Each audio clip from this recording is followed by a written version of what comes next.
Is DICE launching a major update for Battlefield 2042 this week? Star Wars Battlefront 2 is finally getting fixed. 343 are cutting Halo's notoriously high store prices, and much more in Today in Gaming.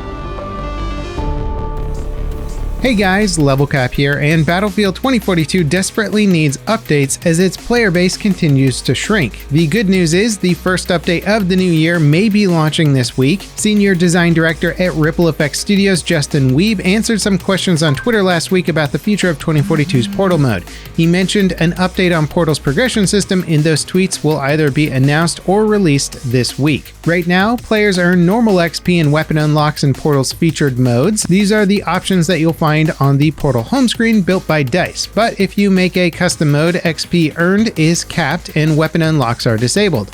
On top of that, custom servers don't offer mastery progression, so if you're trying to unlock the tier 1 skin for a specialist or weapon, you have to play in all-out warfare or hazard zone or a featured Portal mode. This, of course, is frustrating because if you set up a conquest server with normal rules but extra tickets for a long match, you won't earn the extra XP that comes with playing for longer. This has massively stifled both the engagement and creativity with Portal. Why bother making a fancy, tailored experience in Portal when you can't even unlock new weapons or attachments in it? Weeb also shared some insight on why specific modes aren't available to customize in Portal like Rush. He says these modes were built in Frostbite, the engine 2042 runs on. Portal's modes are based on a logic editor similar to Frostbite's, but Portal lacks a spatial editor for placing objectives and controlling which zones are active. In simpler terms, DICE handcrafts the placement of objectives and scripts their logic rather than just relying on a basic editor. Implementing these modes is currently under discussion at DICE, but it sounds like it would be a massive effort. Weeb says that they have to rebuild certain modes from scratch to work in Portal. Really though, this would unlock a whole new level of potential for Portal. They're one of the few AAA developers giving players this level of freedom and control. If DICE handles things correctly, Portal could be the default experience in 2042. It's such a powerful tool, but ultimately it's hindered by what it lacks more than what it offers. Weeb says that DICE are taking a phased approach to progression improvements for Portal. DICE will probably get back to communicating about the game this week with a blog post of some sort. Many players are looking for DICE to acknowledge the game's shortcomings and lay out their plans for addressing them. But given the massive change in leadership at DICE late last year and the dwindling player count, it's tough to say if DICE even has a plan yet for the future of 2042. And that's where I hand it off to you guys. What do you think about Portal? If DICE updates it with proper XP and weapon attachment unlocks for custom servers, will you dive back into it? Leave your thoughts in the comments. Star Wars Battlefront 2 is currently so broken it's virtually unplayable. An exploit was discovered late last year that made the entire lobby unkillable. It's been seen in moderation over the years. Things got serious a few months ago when hackers allegedly released a free cheat that enables the exploit. Players have been flooding the game's forums, social media, and subreddit with complaints for weeks now. Thankfully, a new hope has arrived. EA community manager Kevin Johnson replied on Reddit about the issue, saying DICE have been working on a fix over the holidays. The exploit will be patched as soon as possible. The studio pulled the developers off of Battlefront 2 in 2022 to prepare for Battlefield 2042. Battlefront 2 has been through quite a journey. It initially launched to incredibly negative responses thanks to the aggressive microtransactions and EA's tone-deaf response to complaints, but they turned things around quickly, and now Battlefront 2 is considered one of the better Star Wars games around. Hopefully they can sort out this exploit quickly. Halo Infinite's expensive store items have been a major issue since launch, but they're finally getting a price cut this week. 343's head of design tweeted about the reduction, saying that they've been monitoring the discussions about shop prices since launch. They're using this feedback and data to roll out pricing changes and rework bundles. Changes include bundles with more items, individual items being available to purchase that were locked in a bundle, and better ways of unlocking items for free. Infinite's next event, Cyber Showdown, is launching tomorrow. All the included cosmetic unlocks are free, but it sounds like they might be tied to specific challenges. According to leaks, there are 10 ranks worth of items to unlock, and the event lasts 2 weeks. As the event's name implies, all of the cosmetics have a cyberpunk theme.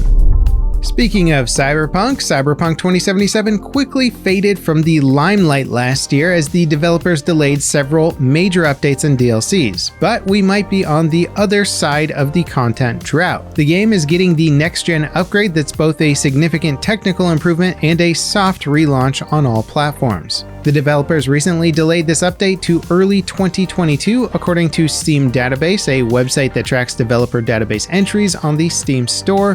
Cyberpunk 2077 currently has a new private build. These builds are often used to test updates or submit them for approval. It seems unlikely that the next-gen upgrade for Cyberpunk would pop out of the blue one day. We'd expect a proper marketing push with new trailers and developer announcements. The update discovered on Steam Database is probably just another patch currently in testing.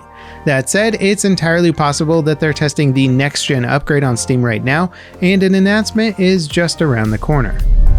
The charity video game speedrunning event Awesome Games Done Quick raised a record-breaking $3.4 million for the Prevent Cancer Foundation. The 3-week-long gaming marathon wrapped up yesterday. This year's total is almost $1 million more than the previous year. And on top of raising money for charity, Awesome Games Done Quick is the speedrunning community's biggest event. It's attracted millions of new fans to the sport, completing games as fast as possible, and turned a relatively niche scene into one of gaming's most celebrated subcultures.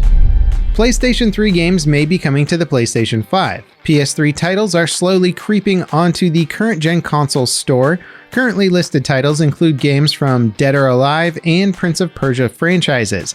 Unfortunately, none of these PlayStation 3 games listed are purchasable as of yet. This could be a glitch on Sony's part, or it could be an accidental hint at a broader backwards compatibility coming to the PlayStation 5 in the future. The PlayStation 5 is limited to playing PS3 titles that were made available on the PS4 as remasters. Sony opening the door to proper PS3 compatibility would be a massive move. The PS3 era was dominated by some of the biggest titles in gaming history. It would be great to see that generation of titles playable on modern hardware. They're currently locked to the PlayStation 4's backward compatibility, or of course just playing it on the original PlayStation 3.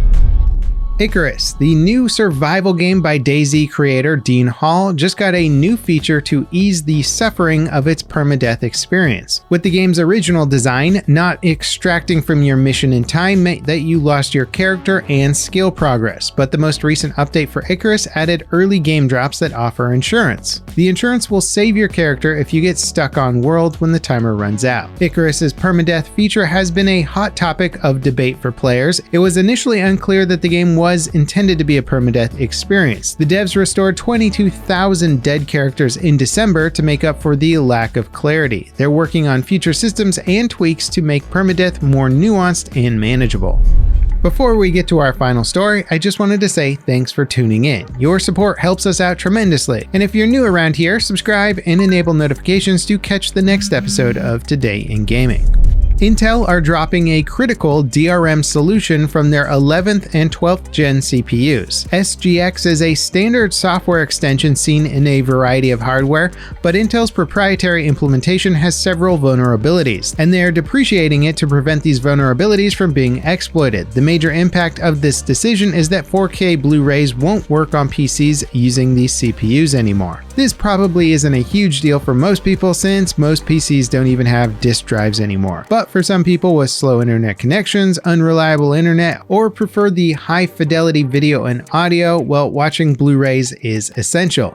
The solution is to either buy an AMD CPU or previous generation Intel CPUs that still have SGX support. But that's a frustrating consideration many people might not be aware of until after they've spent the money on new hardware. And that wraps it up for Today in Gaming. As always, guys, thank you so much for watching. I hope you enjoyed, and I'll see you next time. This is LevelCap signing off.